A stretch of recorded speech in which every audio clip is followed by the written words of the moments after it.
Thank you everybody for coming out to SASE's first Lunch and Learn.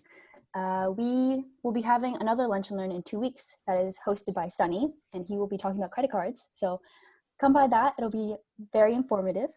And yeah, we'll have a lot more of these over the next couple months, so just keep an eye out on that. But yeah, today I will be talking about a side hustle that I've been working on for a couple years, and it's been a really good source of passive income. So I decided to share with y'all. And Redbubble is essentially print-on-demand product marketplace. So artists like yourself could upload their designs and put them on a bunch of different products. And then customers will go on the website, search up certain designs, and then they can purchase those products. And then Redbubble will handle all of the printing and shipping. It's super easy for the artist. You don't have to spend money on manufacturing costs or shipping costs. So the big question is, what can consumers buy? Pretty much anything. Like there's over like 100 products of like different variations, of course. But the most popular ones are like stickers and t-shirts and phone cases, stuff like that. Second question is, how much money can you actually make from Redbubble? And the way that the pricing works is you have the product price, which is made up of two things. The Redbubble base cost, which is their price for manufacturing and printing, plus your markup. So the artist markup is usually about 10 to 20% of the base cost. So let's say the product price is $3. Usually it'll be like, I don't know, $2.80 for Redbubble, that's their share, and then 20 cents for your markup, essentially. So like a sticker, a small one, usually costs about like $3 to $2. So you would get maybe 20 cents, maybe 40 cents sometimes. You can change the markup, but you don't want to make it too high. And a large sticker, you can get $1 from it. A t-shirt, you can get $7. So there's a good variety. The bigger the product basically is, the bigger your share. So other big question is, what should you actually sell?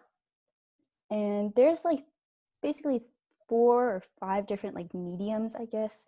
There's like photography, and there's like art and illustration and digital art. I don't know. I'm not an artist. I don't know art terms, but the 3 that you normally see are these like paintings and illustrations. You have typography, which is like just plain text. You can change the font, change the color, all that. And then you have like photography. But my preference is to basically sell whatever I feel like selling, like whatever I'm interested in. That's a good way of going. Like just sell art that you would want. And so in the past, I've made the most money by selling university stuff. That was my niche. And I'm still in that right now.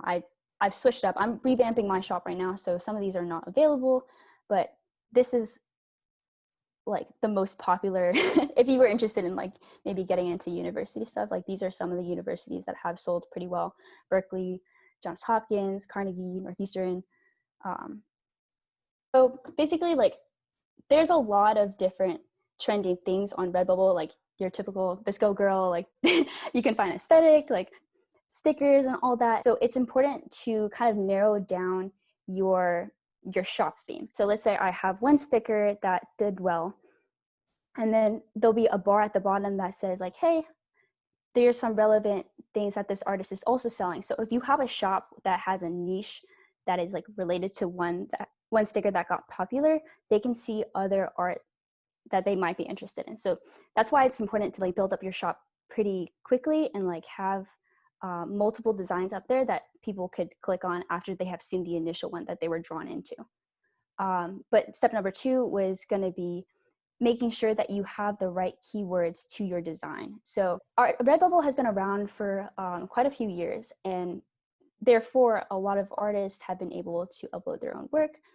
And some of these keywords that you attach to your design get very populated. So if you search up sticker, there's 86,000 stickers with that keyword. And if you only have that keyword as yours is going to get completely lost. Like nobody's going to be able to find it. So you want to make sure that you have something that is more specific. So let's say like I was looking for a tie-dye Virginia sticker. I would be able to search this up, and I would only have 140 search results to look through, which is a lot smaller. You want to make sure that your design is not completely made of like these big keywords like university, college, because those have like hundreds of thousands. Same thing for like memes. Like memes is super popular on Redbubble, but like if you just have meme, they're not gonna be able to find your work.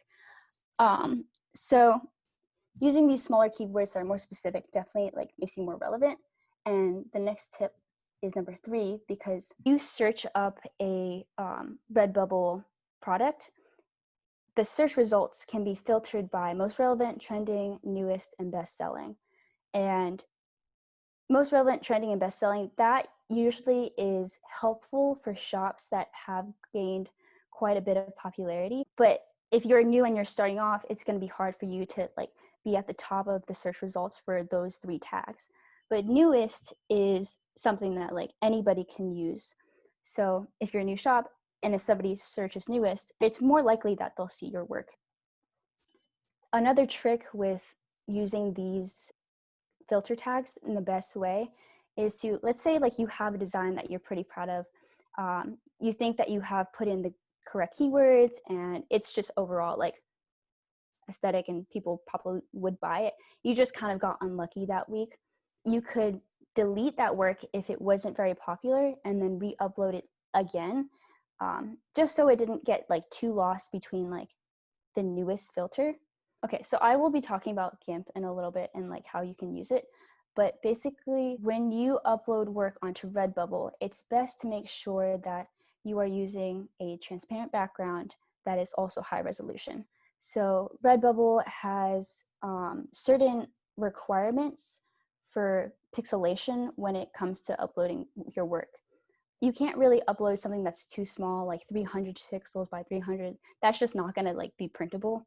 So typically, if you were just gonna upload like a sticker, like if you want your design to be printed on stickers and smaller things, 2400 by 2400 is a good way to go. But if you want to sell things like on a duvet cover or like something like a lot bigger, you might want to pick somewhere like 6000 by 6000. And a transparent background is also really helpful because the way that Redbubble kind of identifies your design and places it on products is that whatever is colored, whatever like it sees as a color will be printed. So even if it sees white, it's going to try to print it or like put something around it. So you just want to avoid anything that like you're not intentionally putting in your art, if that makes sense. I'll show you guys exactly what I'm referring to when I go through Gimp. Number 5 is changing the background color of products. That kind of relates to the whole transparent thing. So for example, I have some text that says "Go Cats." That's Northwestern, not Northeastern, unfortunately. But yeah, I didn't put like a white background around my my text because that would have been actually printed, and you wouldn't be able to see this purple background.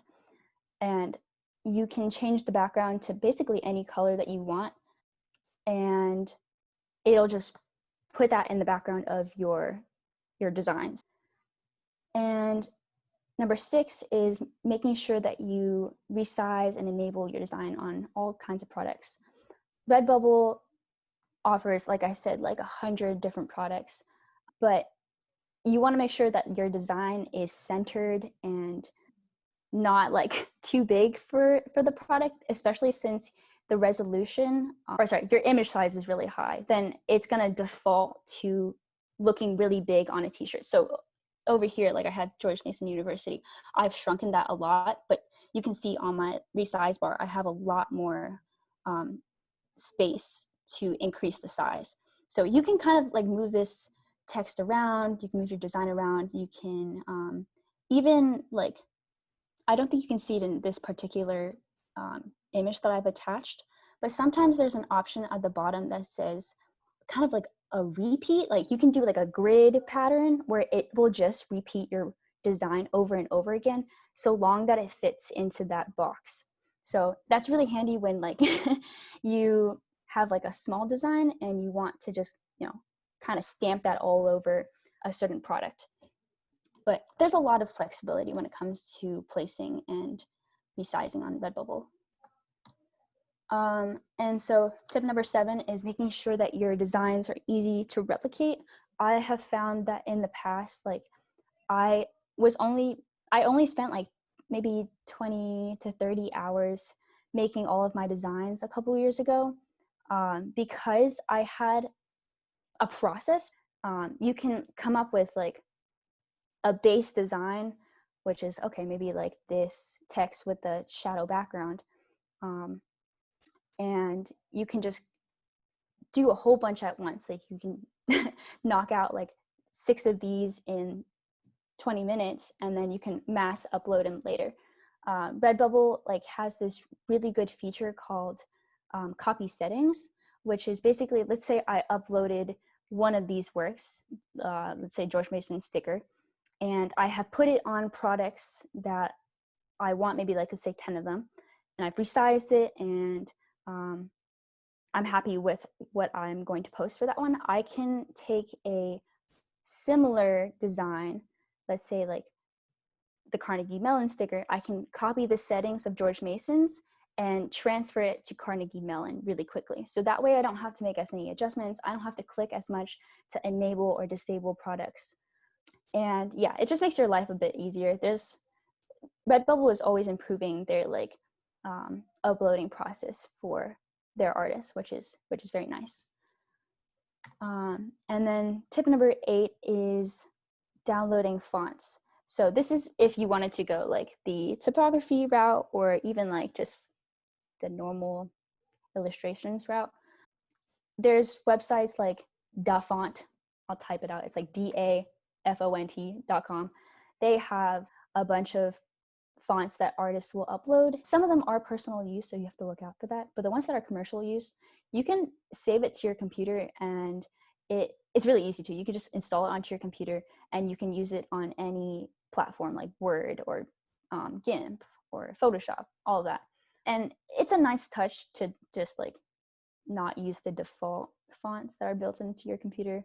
Just a little bit of variety, especially if you're trying to look for a font that like is the curly like this, like, you know, cursive, or maybe even bubble. So, another like good outlet for these fonts are Adobe Creative Cloud. So as a university student, you have access to some of Adobe's products for free with an unlimited license. Not Illustrator or like the big like Photoshop apps, just the font one. But essentially you can activate fonts that you search up and that you like, and you can use them for different products. Like if you were using Illustrator.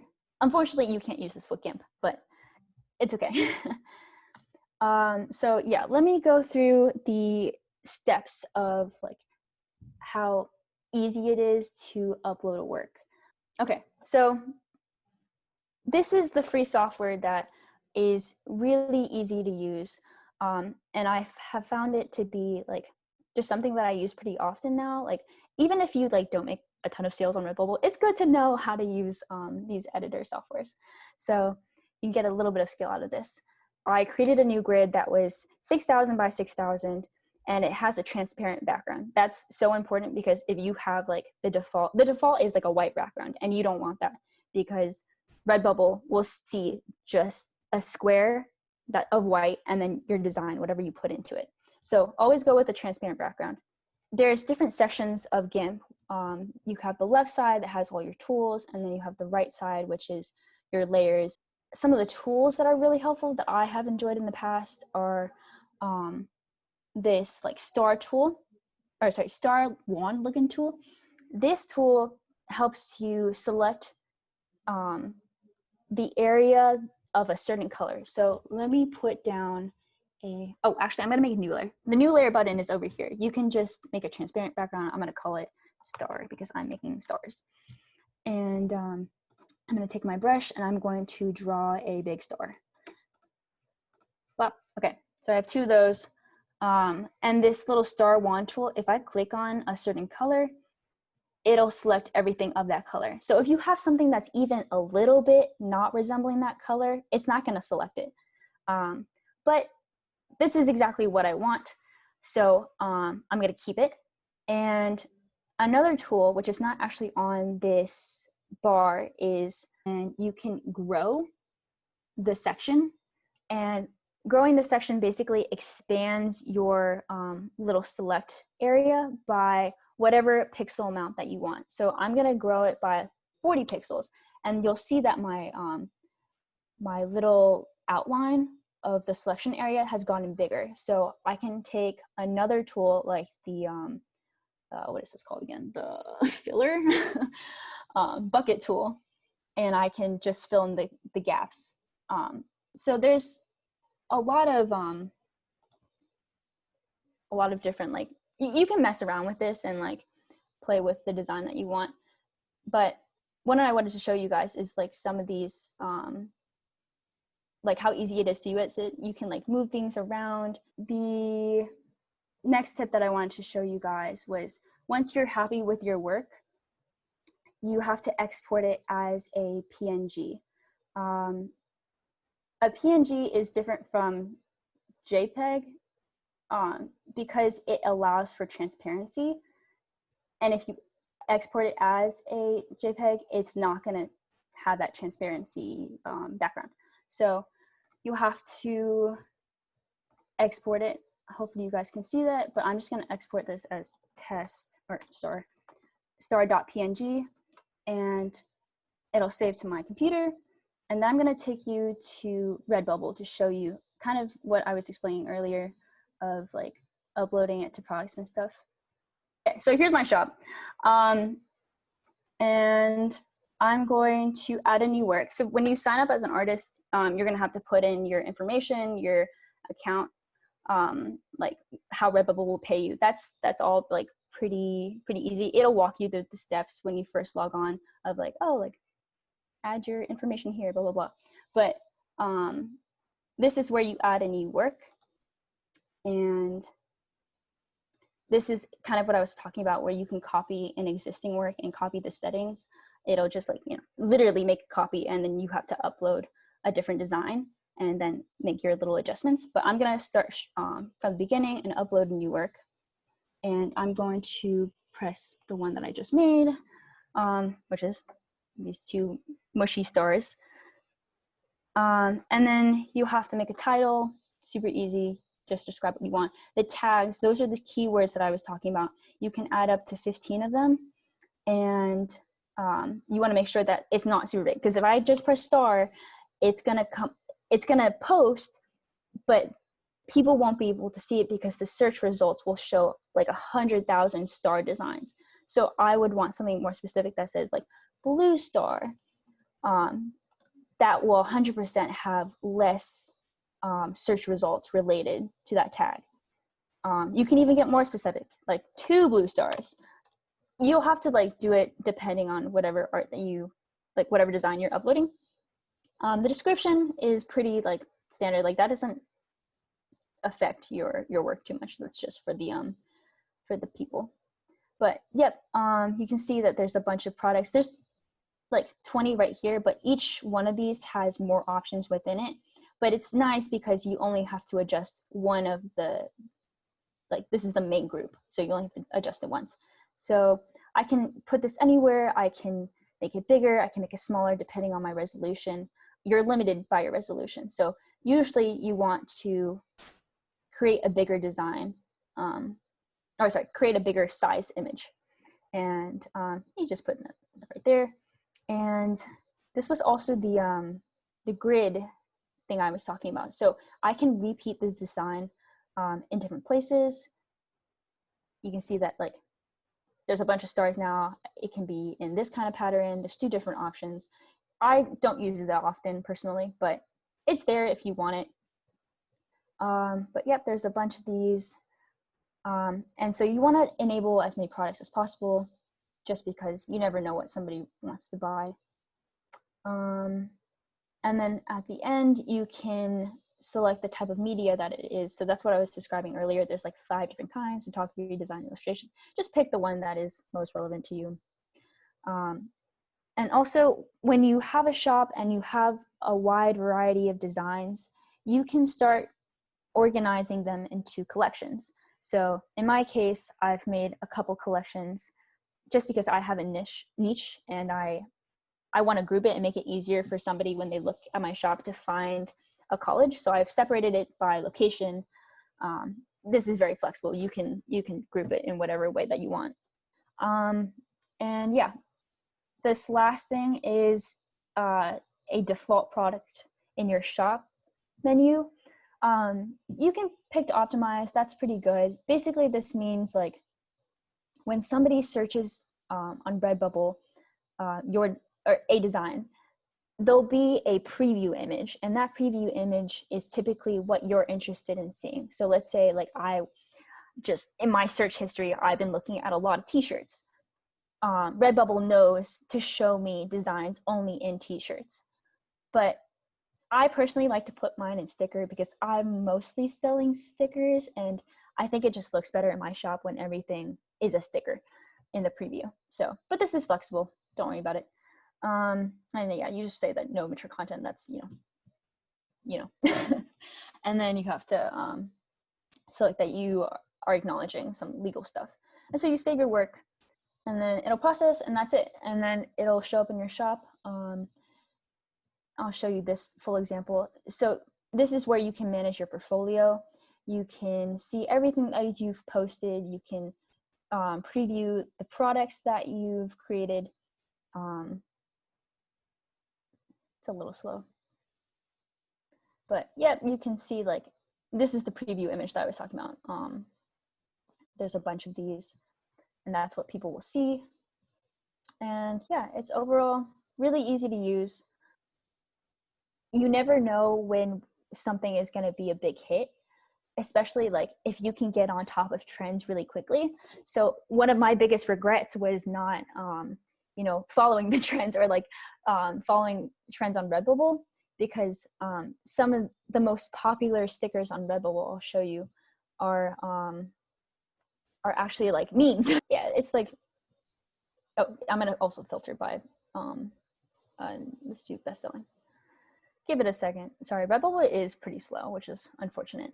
But yep, a lot of these are memes. A lot of these are pop culture references, just artsy things. And but yeah, my biggest regret was not like doing these really simple, like, oh, it'd be like that sometimes. Like that takes somebody 5 minutes to make and upload. And they're making so much money off that design because they like were early in that trend. So if you are interested in doing memes, make sure that you're really on top of, what's going on on TikTok and then posting it. But also like just personal art does really well. I'm not an artist, like I said. I cannot draw like this. I really wish I could, but yeah, if your designs that have to do with like fan art or just like normal things, like it might be a hit as long as you use the right keywords. So yeah, that's pretty much all I wanted to show you guys for now, I think. If anybody has questions, I'll take questions now. From Sunny, what item type was your best seller? 100% stickers. I sold probably like 80% stickers, 20% everything else, just because stickers are so cheap, and Redbubble just like has really high quality products for stickers. Like, and the other question was, do you advertise for your store anywhere else? Personally, I don't know. I'm not that into social media. Like, I don't have my own Instagram. I thought about it for like making my own Instagram for my shop, but it's just not something that I've done. But you can if you want, like, especially if your artwork is very personal and like you put a lot of work into drawing it because you have talent and I don't, but because you have talent and you're very creative, like 100%, like you can make your social media page. Another question from Sunny. Any plans on expanding to other custom art selling platforms? Yeah, okay. So there's a lot of other platforms. I think Society6 is another one. Personally, like Redbubble is, I think, like the biggest one available. I've looked at other like YouTube videos about like, oh, like how to sell your artwork online, like the exact same thing as this Lunch and Learn. But they have also kind of had the same idea. Like, yeah, Redbubble was my biggest seller. Like 80% of my sales were on Redbubble, 20% for all the other websites. So yeah, if you have the time, you can definitely sell on other platforms, but I don't have that kind of time or the energy. So yeah. And other question from Sally. How often do you upload new designs? Well, I took a little break from Redbubble just because I got lazy, and I regret it. But I took like a 6-month break after I took everything down. So over the past few weeks, or actually this week, I've been re-uploading new designs, and I've sold a couple. That's it. It takes time, to build a shop. So don't get discouraged. But I don't know, if you can upload something like once a day, once every other day, I find it to be kind of like one of those tasks that is easy to do while you're watching TV or watching a video or something. Like, it's easy to just do a split screen and whip up a design and then post it, because it's not like brain intensive work. You just click buttons and you're okay. Especially like if you can do the creative process of thinking about what you want to design ahead of time, and so you can go straight into just having a process of like, oh yes, my go-to design is making these retro looking stickers with a background, and all I need to do is change the text, change the color, that's it. Tiffany asks, how does Redbubble give you the money? Okay, yeah, it's actually really easy. All you have to do is you can link your PayPal account if you have one, and it'll send it to you I think it's every month after you have met a threshold of like $10, I think. Maybe 15. I don't exactly remember. But, or you can just put in your bank account information. You can put your routing numbers, and it'll just do a direct deposit. It's pretty easy. Diana asks, have you seen anyone using your product in person? I have. It's so funny when I do. My freshman year, I saw actually quite a few people with my Northeastern sticker on campus, and I always had the biggest laugh when I saw it. Oh, somebody said the threshold is 30 now. Thank you, Elaine, for checking it. But the threshold for the Redbubble payment, like authorization, is $30. Oh, okay. Pros and cons of using Gimp from Margaret. Yeah, Gimp. Okay, I actually just recently switched to Adobe Illustrator because I have a free trial and I wanted to use it. And I like both. I think Gimp is really easy to learn in the beginning. It has like all the features that the paid Adobe Illustrator would have. Let me think of a con. I mean, there's really no cons with using Gimp that I've run into, because I personally use it in such a simple way that I don't need like the special brushes. I think maybe brushes are a little harder to use on Gimp than Adobe because of some vector pixel reason. I don't know. You'll have to look into it if that's the route that you're going into. But if you're doing just straight typography, or I completely missed this part. Photography sells so well on Redbubble too. Like if you have like nice pictures of beaches and you can edit them to make them like super aesthetic, super blue, that sells so well. Okay, like go through your old camera roll, try to find these like landscape photos of like beaches and forests and all that, like stuff that you think only you would care about. Just put it online, because you never know what somebody is looking for and what they would actually buy, because people buy anything nowadays. And just make sure that you're using the right keywords. So if you know the location of where you took those photos, especially if it's like an exotic location or like a specific city, like add that, because some people, I don't know, maybe there's like a nostalgia reason of why they like wanted that sticker or wanted that design. So sorry, that was a tangent from Margaret. So yeah, Gimp is great. It's easy to learn. There's a bunch of tutorials online. just be careful if you're trying to like actually make artwork on it, like elaborate artwork. Maybe Photoshop is better for you. I am not 100% sure because I'm not an artist. From Maggie, have you struggled with plagiarism and art theft? Oh, so funny. I ran into, I was looking through Berkeley search tag and I saw somebody use my like super old design. Like I had the logo in a gradient effect and somebody was using it, even though I had like taken down my work. I mean, it's not a big deal. Like, my artwork is not like, let's say like unique. It's very easy to replicate. Okay, from Brianna, have you had to deal with rude or negative reviews from customers? No, not at all, actually. Like, I think the comment section of Redbubble is very small. Like, you can't really add comments to somebody's work, if that makes sense. Like, when I go onto my product page, or sorry, my like an actual product page of a design, there's not like, oh, little comment section. Like, people have to actually send you something called bubble mail. It's just like a message after they have bought your product.